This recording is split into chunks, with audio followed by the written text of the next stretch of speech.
자, 모두 시인 김소월에 대한 영상을 잘 봤나요?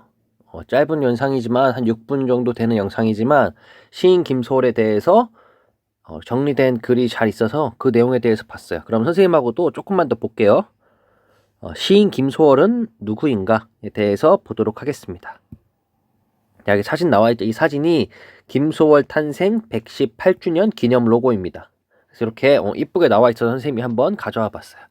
시인 김소월은 1902년에서 1902년에 태어나서 1934년까지 굉장히 오래 살지는 못했죠. 그죠? 그래서 그 시인 김소월이라고 되어 있는데 여기 나와 있는 것들을 보면 사랑과 그리움을 노래한 시인. 그래서 본명은 김정식이라고 해요. 근데 본래 이름보다는 이 시인으로 쓰고 있는 이 예명을 굉장히 좋아했다고 해요. 시인 김소월은. 그래서 김소월 같은 경우에는 굉장히 어렸을 때 집이 굉장히 부잣집이었어요. 어렸을 때 집이 굉장히 부잣집이었다고 합니다. 그래서 좀 전에 영상에도 봤지만 선생님하고 간단하게만 볼게요. 부잣집이었는데 흔히 말하는 금수저 있죠. 금수저. 진짜 금수저였어요. 왜냐면 집이 광산업을 했어요. 그래서 이 당시에는 뭐가 유행이었냐면 지금은 로또 사면은 어마어마하게 뭐 금액돼서 당첨되고 하는 거지만 이때는 광산이 되게 유행했어요. 그래서 어디에 금이 있다 그러면 그 소식을 따라서 사람들이 가서 광산업을 해서 금을 캐기도 했어요. 근데 많은 사람들이 다 금을 캘 수 있는 건 아니었어요. 그래서 광산업으로 성공한 사람들은 굉장히 손에 꼽혔어요.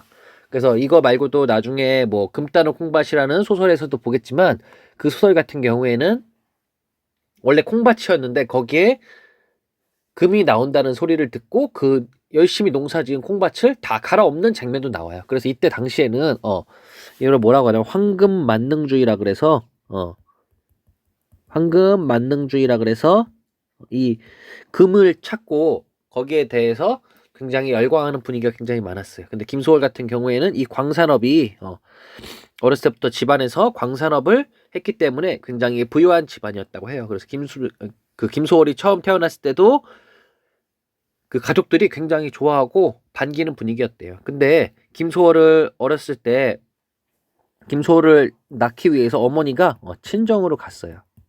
근데 아버지도 같이 친정으로 가다가 그 철도 부서라는 데에서 철도를 이제 만들고 있던 그 노동자들에 의해서 구타를 당했어요. 그래서 굉장히 많이 맞아서 정신적인 질환을 갖게 되었다고 해요. 그래서 아버지가 어렸을 때부터 김소월이 크면서 아버지는 정신적인 질환을 갖고 있었다고 해요.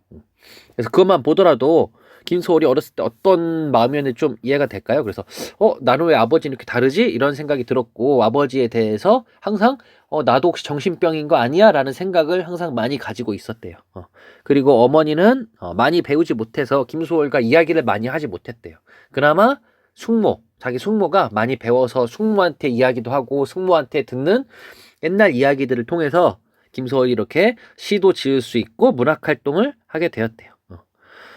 그리고 특히나 뛰어난 우리말 감각을 바탕으로 격조 높은 시세계를 구축함으로써 남북한에서 모두 다 높게 평가받고 있어요. 왜냐하면 태어난 곳이 북한 쪽이었기 때문에 북한에서도 높게 평가받지만 우리나라에서도 역시 높게 평가받고 있습니다. 여러분들이 잘 아는 진달래꽃, 뭐 나보기가 역겨워 가실 때에는 말없이 고이 보내드리오리다. 잘 알죠? 그 진달래꽃도 굉장히 유명하고 그다음에 먼우일, 초혼, 그다음에 금잔디 그리고 오늘 배우는 산유화. 근데 산유화는 좀 굉장히 어려운 내용의 시예요. 그래서 오늘 배울 내용을 왜 이렇게 지금 김소월에 대해서 많이 보냐면 김소월은 어렸을 때부터 아버지가 정신적인 질환을 갖고 있으면서 정상인 컴플렉스를 가지고 있었대요. 나는 정상인이 맞을까라고 하는 정상인 컴플렉스를 가지고 있었다고 해요. 그래서 그 내용이 시에도 고스란히 반영됐다고 볼 수 있습니다. 자, 그래서 아까도 봤지만 지금도 간단하게 김소월에 대해서 소개하는 부분을 봤습니다.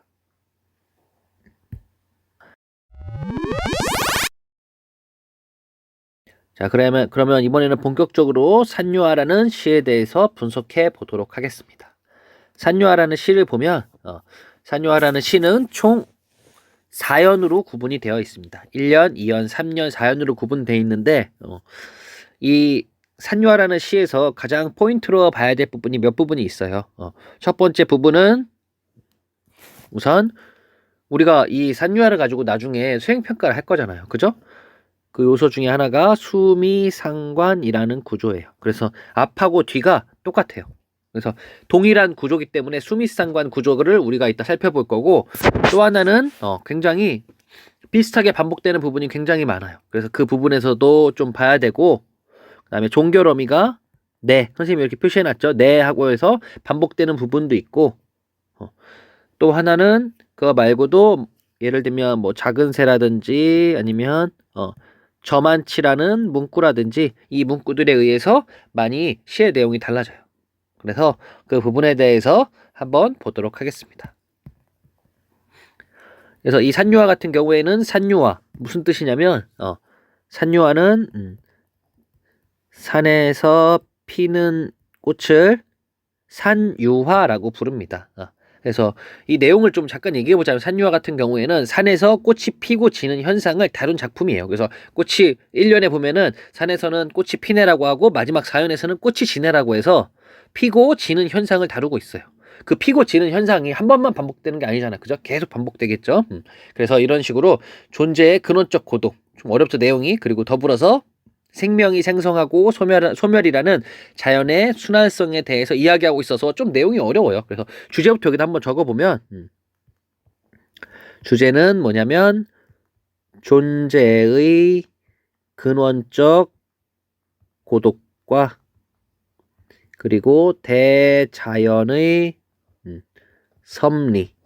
그래서 선생님하고 같이 이제 그 내용 본 내용 중에 좀 전에 그 시인 김소래도 봤지만 로이킴의 북두칠성이라는 우리가 시를 같이 봤어요. 로이킴의 북두칠성을 보면 선생님이 왜 이 작품을 가져왔냐면 이제 앞으로 이렇게 시를 할 때에는 좀 시하고 연관될 수 있는 우리 이제 가요를 하나씩 갖고 와서 들려주려고 해요. 왜냐면 가요를 보면서 이런 부분에서 가사가 이런 부분이 있구나라고 깨닫게 되면은 나중에 그 내용도 조금 더 이해하기 쉬우니까 그래서 그 부분을 좀 많이 하려고 하는데 그래서 우리가 로이킴의 북두칠성이라는 노래를 다 알고 있는 사람도 있겠지만 모르고 있는 사람도 있어서 선생님이 노래를 같이 봤는데 거기 보면 그렇게 나오죠. 외로움에 사무쳐 억지로 몸을 끌고 나와 조용한 카페에 앉아서 길을 지나가는 사람들의 표정을 보다 왠지 나만 이런 것 같아. 더 슬퍼오면 주변에 심어진 수많은 나무들을 봐. 아무도 알아주지 않잖아. 우뚝 서 있잖아 라고 하면서 이렇게 외로움에 관한 내용을 담고 있는 이 북두칠성이라는 노래가 있어서 여기도 사실은 근원적 고독이라고는 했지만 외로움도 같이 속해져 있어요. 그래서 이 작품을 같이 봤어요. 조금 이 내용이 이해가 안 된다면 북두칠성 그 로이킴의 북두칠성이라는 노래를 한번 다시 듣고 오는 것도 선생님한테는 좋은 방법인 것 같아요. 자, 그러면 같이 한번 다시 보도록 합시다. 그래서 우리 주제까지 봤고요. 그 다음에 1년부터 한번 봐볼까요? 차근차근 1년부터 한번 보도록 합시다. 1년 같은 경우에는 이렇게 네 행으로 되어 있습니다. 근데 1년을 이렇게 분석한 이유는 여러분들 알기 쉽게 하려고 한 거지 이 1년이라는 게 중요해요. 거기서 이제 이게 1행, 그 다음에 2행, 3행, 4행이에요. 이게 다 붙어있는 부분이에요. 알겠죠? 선생님이 하기 편하려고 이렇게 한 부분이니까 헷갈리면 안 돼요. 그래서 첫 번째, 산에는 꽃 피네. 그래서 여기에 첫 번째로 나온 힌트가 뭐냐면 산이라는 거 나왔는데 산은 공간적 배경. 지금 공간적 배경이 어디 있냐면 산이라는 곳이 공간적 배경인 것 같아요. 그 다음에 산에는 꽃 피네. 되게 간단한 내용이죠. 꽃 피네 라고 해서 뭐뭐네 라고 해서 요게 반복돼요. 산에는 꽃 피네, 꽃이 피네. 그 다음에 또 갈봄 여름 없이 꽃이 피네라고 해서 네가 반복돼요. 이 네라는 거는 종결어미라고 하는 거. 종결어미는 마지막에 나오는 거. 뭐뭐다, 뭐뭐니 이런 식으로 마지막에 나오는 걸 우리 종결어미라고 해요. 근데 왜 이렇게 이런 종결어미를 왜 이렇게 반복했을까라고 해보면 그 효과는 감정을 절제해줘요. 그리고 관조적인 태도. 관조라는 게 뭐냐면 여러분도 혹시 관조라는 말 들어봤나요? 관조라는 얘기는 뭐냐면 조용히 사색 혹은 음미하거나 명상하는 거를 우리는 관조라고 불러요. 그래서 여기 다시 한번 보면 산에는 꽃 피네, 꽃이 피네, 갈봄 여름 없이 꽃이 피네 라고 했을 때 꽃이 피네, 네 이렇게 끝나버리잖아요. 이런 식으로 한 이유가 뭐냐면 감정을 절제시켜줘요. 여기에는 감정이 드러나 있지 않아요. 보통의 시에는 감정이 드러나 있잖아. 뭐 내가 뭐 너무 가슴이 아프다라든지 내가 너무 기쁘다라는 감정이 들어왔는데 여기는 감정이 들어있는 부분이 없어요. 그래서 여기에는 꽃이 피네, 뭐 꽃피네, 꽃피네라고 해서 이렇게 감정을 절제하고, 또 하나는 관조적 태도, 멀리서 이렇게 조용히 사색하면서 명상하면서 바라보는 그런 태도를 취하고 있어요. 다시 보면 산에는 꽃 피네, 꽃이 피네. 그 다음 볼게요. 갈봄 여름 없이. 이 갈이 뭘 거라고 봤는데 가을을 갈이라고 표현했대요. 왜 가을을 갈이라고 표현했을까요? 만약 이 부분을 다시 한번 얘기한다고 치면 산에는 꽃 피네, 꽃이 피네, 봄, 여름, 가을 없이 꽃이 피네 하면 갑자기 이 부분이 너무 길어져 버리잖아요. 그죠? 그래서 이 부분에 운율을 맞추기 위해서 가을을 갈로 줄이고, 그래서 얘는 축약이라고 볼 수가 있겠죠. 축약이 하나 쓰였고, 그 다음에 또 하나는 순서가 바뀌었죠. 어떻게 바뀌었어요? 원래 가을이 여기 들어가야 되는데 일로 왔잖아요. 그죠? 그래서 순서가 바뀌고, 또 하나는 뭐가 빠졌어요? 사계절이면 뭐가 하나 있어야 되는데, 그죠? 겨울이 하나 빠졌죠. 그래서 생략도 드러나고, 그래서 갈봄 여름 없이 라고 했을 때는 이렇게 봄, 여름, 가을, 겨울 없이가 아니라 갈봄 여름 없이라고 하면 시적 간결성, 되게 좀 간결해지고, 그다음에 운율이 생성이 되잖아요. 그죠? 그래서 축약, 그리고 순서, 그리고 생략이 드러납니다. 그리고 또 하나 한다면 리을하고 미음에 리을이 들어가서 리듬감이 나온다. 우리 의문에서 리을하고 미음은 뭐에 해당돼요? 리을은 뭐예요? 음은 배웠죠. 유음이라고 하죠. 유음, 여기 혀에서 나는 소리. 그 다음에 미음은 비음이라고 하죠. 그래서 흔히 이렇게 리을하고 미음을 많이 쓰면은 되게 부드럽고 리듬감이 생긴대요. 그래서 갈봄 여름 없이 꽃이 피네 라고 했을 때 1년 같은 경우에는 산에 피는 꽃 해서 처음에 어떠한 존재가 이제 생성이 됐어요. 그래서 그 내용까지를 이제 1년으로 봤습니다. 그래서 우리 내용적인 측면을 좀 봤고, 그 다음에 형식적인 측면을 한번 볼게요. 자, 한번 지우고 한번 볼까요? 형식적인 측면을 한번 볼 건데, 내용적인 측면에서는 이런 내용이 드러났지만 형식적인 측면으로 보면은 우리가 이 시를 이야기할 때 항상 뭐라고 이야기하냐면 7, 5조, 3음보라고 이제 이야기를 많이 해요. 이 7호조가 뭐냐면 7호조는 음수유를 나타내고 3음보는 음보유를 나타내요. 이 두 개 혹시 차이를 아나요? 아마 배웠을 텐데 7호조는 글자를 이야기해요. 7글자, 5글자. 그리고 3음보는 3개의 덩어리를 이야기해요.